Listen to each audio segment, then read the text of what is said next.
dengan Ibu Miftahul di Depok. Ustaz bertanya, bagaimana cara agar saya sabar dalam mendidik anak?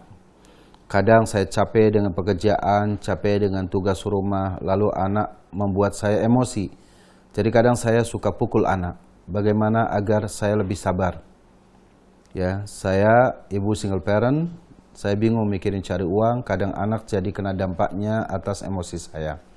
Ibu yang dimuliakan Allah Subhanahu wa Ta'ala, semoga Allah Jalla wa Ala mengkaruniakan keistiqomahan kepada ibu dan juga kesolehan kepada ibu dan juga kepada anak. Sesungguhnya bahwa kesolehan anak itu adalah jerih payah dari setiap orang tua yang setiap tetesan keringatnya akan diberikan pahala oleh Allah Jalla wa Ala. Ya. Inna idhamal jaza ma'idhamil bala. Bahwa balasan yang besar itu mengikuti dari ujian ataupun musibah yang besar juga yang kita hadapi. Untuk itulah bahwa kesolehan anak ini harus terus diupayakan oleh kita. Yang pertama, tidak boleh kita berhenti untuk berdoa kepada Allah Subhanahu wa Ta'ala. Lihatlah pelajaran yang kita ambil dari doa Nabiullah Zakaria dan juga orang-orang soleh. Kita sudah tahu bahwa seorang nabi itu kesolehannya luar biasa. Tapi kita melihat juga apakah anak-anaknya para nabi itu sudah serta-merta langsung menjadi soleh karena kesolehan orang tuanya? Itu tidak semuanya kita dapati. Barangkali contoh yang sangat populer adalah kedurhakaan seorang anak dari Nabiullah Nuh alaihi salam yang menolak terang-terangan atas hidayah dan bimbingan dari ayahnya, yaitu Nuh alaihi salam, seorang nabi yang mulia, nabi yang saleh, yang siang dan malam berdoa, siang malam berdakwah, yang berdoa kepada Allah Subhanahu wa Ta'ala untuk kesolehan keluarganya dan juga umatnya.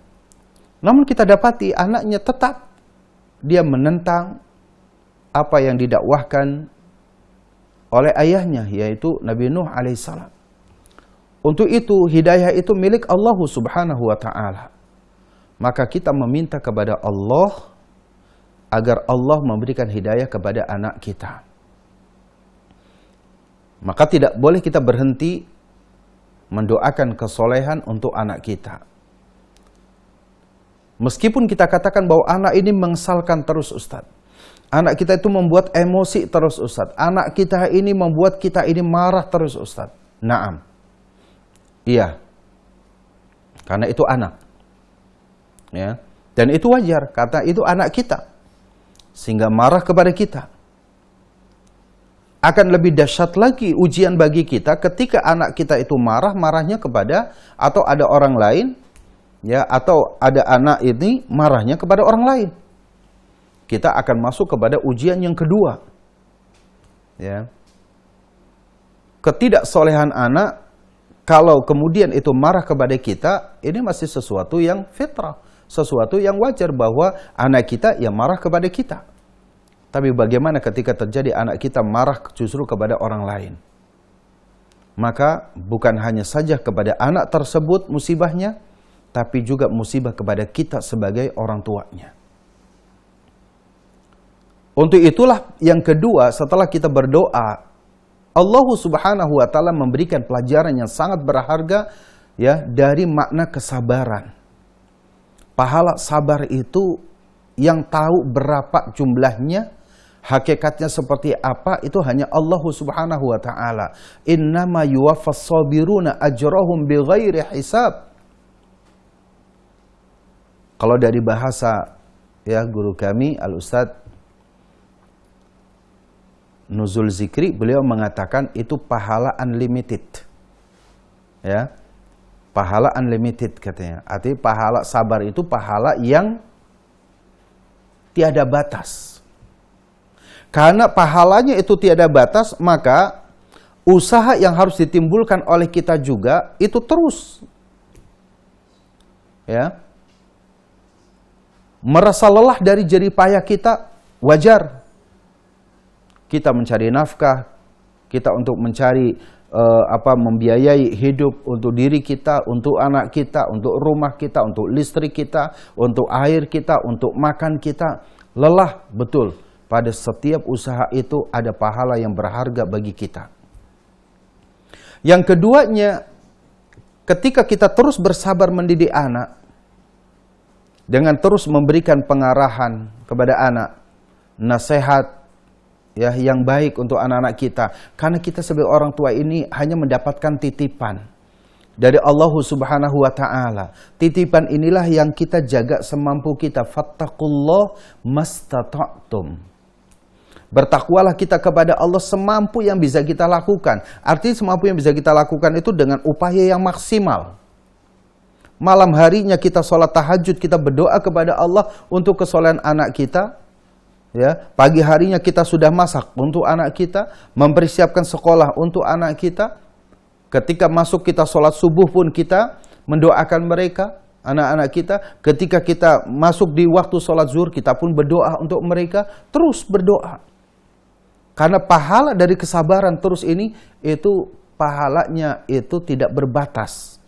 Sehingga dari sinilah saudaraku dimulakan Allah Subhanahu wa Ta'ala, kekesalan kita, ya, selagi kekesalan kita, ya, atau emosi kita tidak melebihi kesalahan daripada anak itu sesuatu yang biasa. Misalkan apa?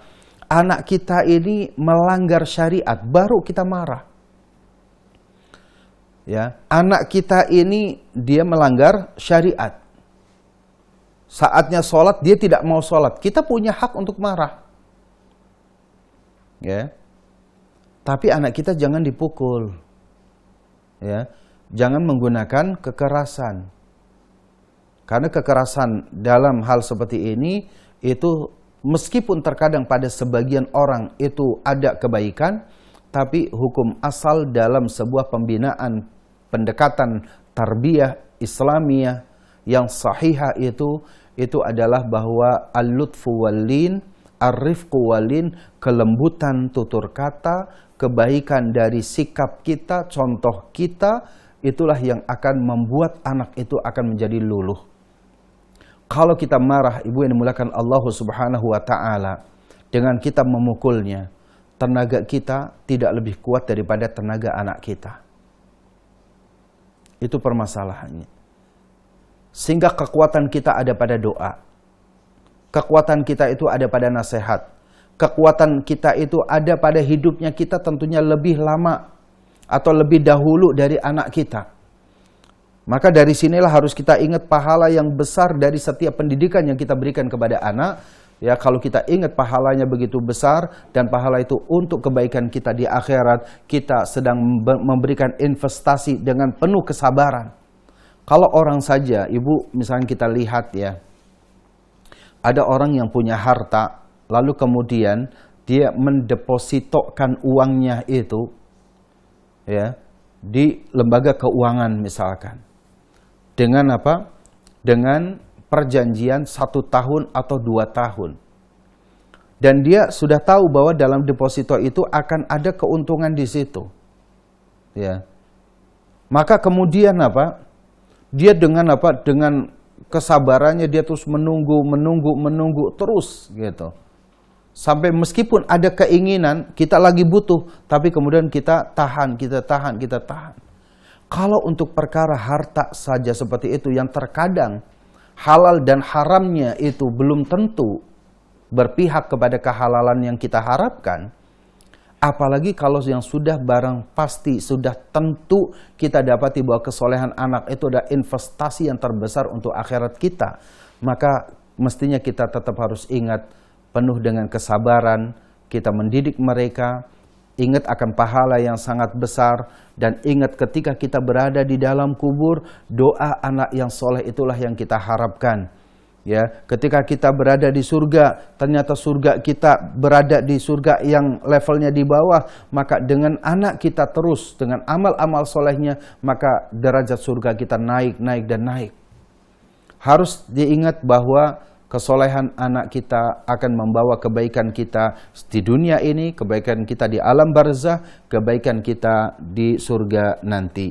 Dari sinilah kemudian kita akan apa? Kita akan mampu untuk terus mengawasi emosi kita, ya, sehingga kita akan menjadi lebih arif, lebih bijak dalam mendidik anak. Ya, emosi sedikit itu hal yang biasa, tapi jangan sampai emosi ini pada perkara yang anak tidak layak untuk mendapatkan balasan dari emosi-emosi kita.